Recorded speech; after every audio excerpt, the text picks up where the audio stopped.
Okay, let's dive into this. Welcome to today's Explainer, where we're going to absolutely unlock the roadmap for the first 3 units of Grade 7 English. If you're following the St. Paul Pacing Guide, you already know the start of the year sets the tone for, well, the whole shebang.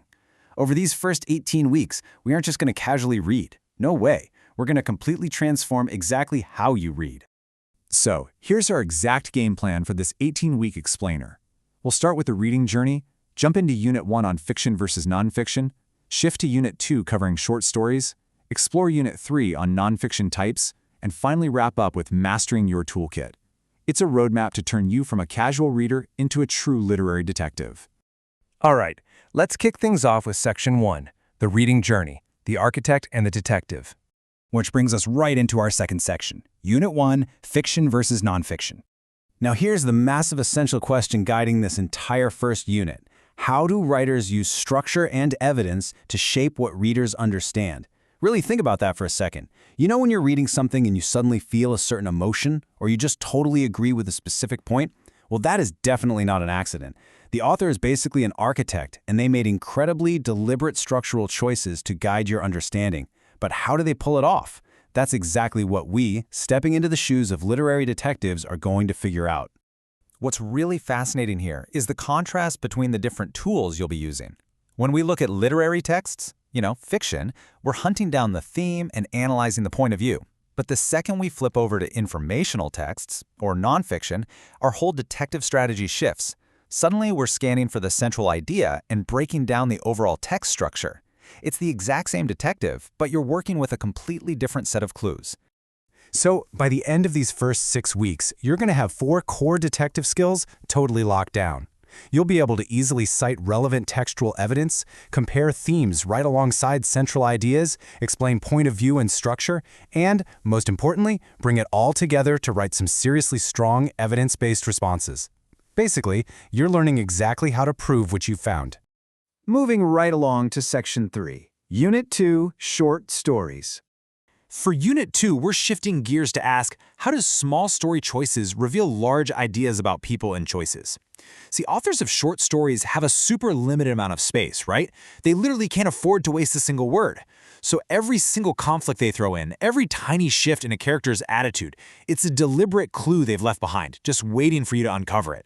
And all of those tiny clues, they lead straight to the theme. A theme is this large universal idea about people and their choices, and the author develops it through smaller elements like the plot and character motivation. Uncovering this theme is the ultimate goal of your whole short story investigation. It's essentially the why behind the entire story. To track down that theme, you'll practice following the plot and conflict and really analyzing what motivates those characters.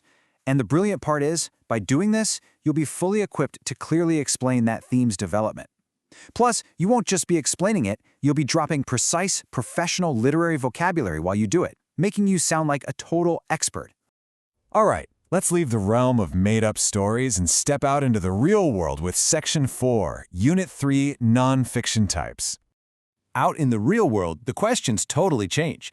Our essential question now becomes, how do nonfiction writers build credibility and influence readers? You're shifting your detective lens away from made-up characters and pointing it right at real authors. You have to really evaluate their purpose, like why are they writing this, and how exactly are they trying to influence you? To figure all that out, you'll be investigating a huge variety of informational texts. We're talking digging into biographies, getting personal with memoirs, analyzing essays and articles, and fully dissecting persuasive arguments. Now, the absolute key here is mastering the simple 3-step visualization. Whenever you're facing down a nonfiction text, especially a strong argument, you've got to break it apart. Step 1, identify the core claim the author is making. Step 2, evaluate the reasons they're giving to back up that claim. And Step 3, distinguish the evidence. Does their evidence actually support their reasons and the big claim? It's entirely your job to test if their structural foundation is actually solid. And that brings us to the final, super critical outcome for Unit 3. You have to summarize without adding your personal opinion. A really good detective reports the facts of a text completely neutrally. Honestly, it doesn't matter if you passionately agree or fiercely disagree with an article.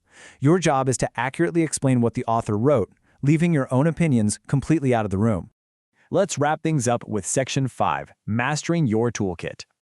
18. That is the exact number of weeks you're going to spend mastering these foundational skills, across 3 completely distinct units, from contrasting fiction and nonfiction to analyzing short stories to evaluating real-world arguments. You are building a toolkit that's going to serve you not just this year, but honestly, for the rest of your academic life. So, I want to leave you with this final, provocative thought. Armed with this brand new detective toolkit, how will you read your next text differently? The very next time you crack open a book, click on a news article, or scroll through an essay online, I want you to remember someone built that text for a reason. Get out there, start hunting for those clues, and crack the case. Thanks so much for joining me on this explainer, and happy reading!